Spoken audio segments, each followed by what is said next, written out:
Recognize Mrs. Lofgren, gentlelady from California. Thank you, Mr. Chairman, and thank you, Dr. Holdren, for being here and for your good work. Recently, the National Academy of Sciences issued a report titled Managing for High-Quality Science and Engineering at the NNSA National Security Laboratories. And I'd ask, Mr. Chairman, unanimous consent to submit this report into the record. The report highlights, I mean, it's a long report, but basically it highlights the broken relationship between the National Nuclear Security Agency and the scientists at our research labs. One senior scientist at Los Alamos was quoted in the report as saying this: "When I started as a young postdoc and then later in my career as a university professor and also here at the lab, there was a social contract which basically said, you'll never get rich in science, but we treat you as adults, respect you for your commitment, and in turn you can pursue science and have fun. Today this contract is badly broken, an atmosphere of distrust, rigorous control, and checks." And the report went on to note the increasing operational formality being dictated by the NNSA headquarters that had contributed to a bias against experimental work. And the report said, without a strong experimental program, the quality of scientific and engineering at the laboratories will be at risk, as will the core mission of these laboratories. Since this report came out last year, are you aware of anything that NNSA has done to repair the distrust and the damaged relationships that the report outlines, both with the directors and with the scientists at our national labs? Thank you for the question.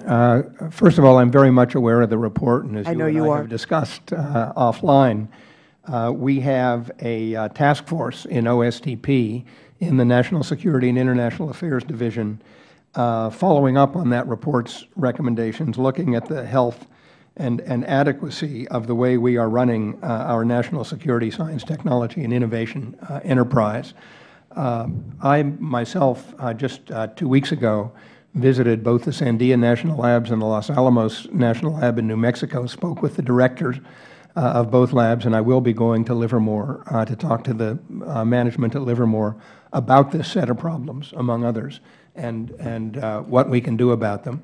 And I've talked to Secretary Chu about it and with Administrator D'Agostino, and they understand that there is a problem, and they are as determined as I am to address it.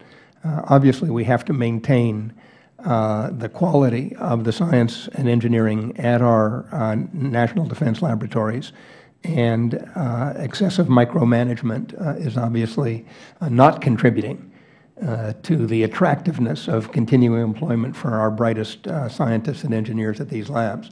So we are determined to fix that. Thank you very much for that report. That is very encouraging news, and perhaps I can follow up offline with some of the details of that. I'm so pleased that you're taking responsibility for this issue. As you know, I'm very interested in inertial confinement fusion, and I'm aware that both you and Dr. Coonan, the former Undersecretary for Science, were instrumental in calling for the report from the National Academy of Sciences to assess our prospects on inertial confinement fusion energy. The National Academy released their interim report, and again, I'd ask unanimous consent to put the interim report into the record. Basically, excuse me, this is not a report that's been discussed with the other side. Normally, you know, we do that. Oh, well, I wasn't aware of that, Mr. Chairman, but and it would be an objection unless you want to work it out with them. It's a National Academy of Science report. It's on the Internet. So it's a very big report, and we're aware of it.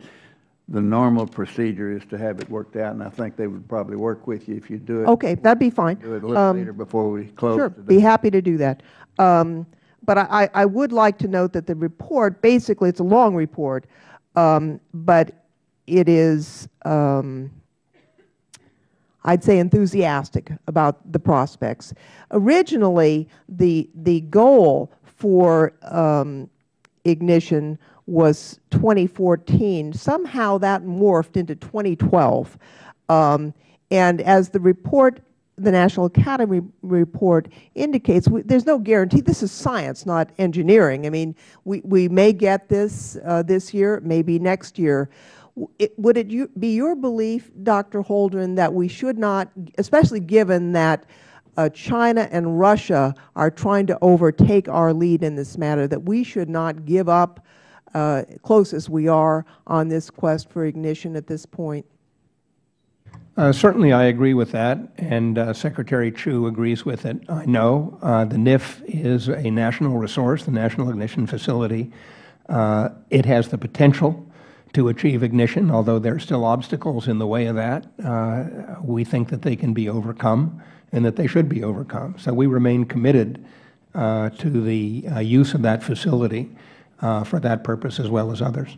My time is up. I'd just like to say, Dr. Holdren, it is a delight to have you here and to listen to your wisdom. Thank you very much. I yield back, Mr. Chairman.